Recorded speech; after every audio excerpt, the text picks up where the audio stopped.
Hi everyone, I'm the Limitless Librarian and welcome to my review of the Blinky Bill Trilogy by Dorothy Wall. This is an Australian children's classic. It was written in the 1930s, I believe, or at the very least the first one was. This particular volume contains, as I said, 3 books. I think there might actually be more besides these 3, but this book contains Blinky Bill Grows Up, and Blinky Bill Nutsy. So, as I said, it's an Australian children's classic. There's even a TV show of it and a movie as well. So even if you've never read the books yourself, or even seen the TV show or the movie, if you live in Australia, you've probably heard of Blinky Bill and know who he is. I listened to the first Blinky Bill book as an audiobook when I was a kid, but I never read any more. So when I saw this in a second-hand bookshop, I figured I might as well pick it up and revisit the series and see if I liked it, because I didn't remember much of the first one because it was years, like obviously over 10 years since I listened to it, and might as well continue the series. So is it any good, and how is it aged considering that it's almost 100 years old? Let's find out. So what is Blinky Bill about? Well, as you can see on the front cover, Blinky Bill is a koala and he lives in the bush. He's a sapient koala. They're all sapient animals and they all wear clothes. They're kind of a strange mix of doing animal things and doing human things. They do more animal things than, say, Bluey. They live in trees in the bush and they eat gum nuts and things and fruit. But they also have an animal society. They have schools, and there's a pelican who's the mayor and all that. So anyway, as back to Blinky Bill himself, he's a young koala. We start the book with him being born, and we see him going on adventures and causing shenanigans. He's a very troublesome child, even by standards of normal children misbehaving, which drives his mother absolutely mad, kind of understandably. And so, yeah, he frequently runs away from home and goes on adventures and causes trouble, and also gets people out of trouble. And he meets, obviously, other bush animals like Splodge the kangaroo and Wombo the wombat, mostly Australian animals. So, how does it hold up and what do I think? Honestly, I'm not quite sure how to feel about this book. On the one hand, it's a charming animal story for kids, and I can see why it's a classic and an Australian classic. It's a very Australian book, not just in the animals, but also in the language that was used. There was some Australian slang in there, for example, which was great. So I can see why it's a classic here.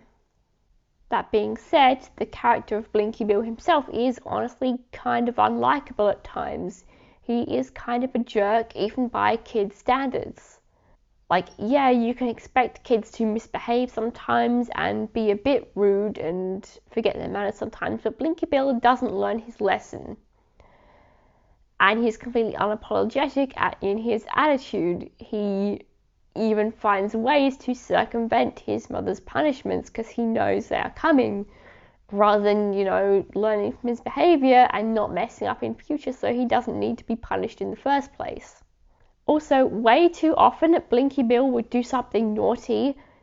Someone would get understandably angry with him, then he would suck up to them by giving them some food or something, and all of a sudden it's like they forgot what Mischief Blinky Bill just did 5 minutes ago. It's personality completely turned around, everything, all wrongdoing is forgotten and forgiven. That happens all the time throughout all of the books. So, of course, he's not going to learn his lessons. That being said, he's not all bad. He does do some good things for people. For example, he saves a bunch of baby rabbits from being eaten by a fox by helping them with a plan to get rid of the fox. and he didn't have to do that. So it's not like he's not willing to step up to the plate and be a good person sometimes. He just has a bit of an attitude problem. Another thing that should be noted is this book didn't exactly age like wine. It's not as bad as some books out there, I'm sure, but there are certain things that definitely show how old this book is. From the fact that his mum spanks him when he misbehaves, which is not the done thing these days, to one part in one book where there's a bit of racist stuff about Aboriginal Australians, which is not so good. So yeah, a bit of a product of its time. Luckily, it's not prevalent throughout the whole series, aside from, his mum spanking him. So yeah, it hasn't aged as badly as some books out there, I'm sure. But yeah, it does show its age a bit. Another way in which it shows its age, which I've read a lot on Goodreads when I look through reviews of this book, is that it is probably a bit slow for certainly modern readers these days. A lot of the people on Goodreads were parents saying, we were reading this to our kids, but we just couldn't get past such and such pages because they got really bored. And I can sort of understand that because it is a bit slow. It's not the most action-packed book or series out there. I personally didn't have a problem with that, but being as this is a kid's book, I can understand why modern kids might not engage with it so well. What with all the stuff about diminishing attention spans we hear about lately with Gen Alpha and young Gen Zs, I can understand why they're struggling with it. It doesn't also really have much of an overarching plot like saving the world or anything. It's just Blinky Bill going on adventures, leaving home, doing whatever he wants, before eventually coming back to his mum in the end.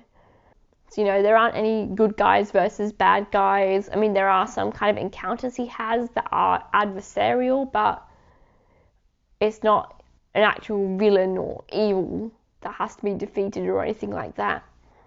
Again, not a problem for me, but I can see why it might be a problem for kids who are the target audience of the book. One thing that I would like to praise, though, is the illustrations in this book. They're all very charming, and I get the feeling that Dorothy Wall thoroughly enjoyed drawing animals and such. They're all very charming, especially with this style of the animals, being kind of human-like, wearing clothes and doing sort of human things at times. It's not uncanny or anything when you see them in whatever situation they're in. And I do like the illustrations in this book a lot. I think they're very charming and I like the style.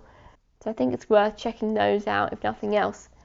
So to sum up, I think this is a charming enough book. I can see why it has earned its status as an Australian classic, and though it might not have aged that well in terms of some of the content and also adapting to modern kids' tastes, I still think it's worth reading, perhaps if you are a bit older, as a charming book and look at Australian literary history. I think it's worth having a look at it. It's not going to blow your socks off or anything, but I didn't expect it to, and I was satisfied with it. So although Blinky Bill didn't really learn his lessons about behaving himself, this book didn't really strike me as it attempting to teach any kind of morals. So while it is frustrating to read that from a character development standpoint, it is frustrating to read characters that make the same mistakes over and over again and don't learn lessons. It would have been worse if the book came off as trying to teach that moral and failing. And honestly, at the end of the day, Blinky's adventures kind of rely on him being rebellious and running away and keeping that mischievous streak in order to facilitate those adventures. Otherwise, he'd just stay at home all day like a good little koala and not get up to much, and then we wouldn't have a story, would we? So that is my review of the Blinky Bill trilogy. Thank you for watching. If you like this, please like and subscribe to my channel for more book reviews. And as always, do lots of maths, read lots of books, and I'm sure you'll have an awesome day.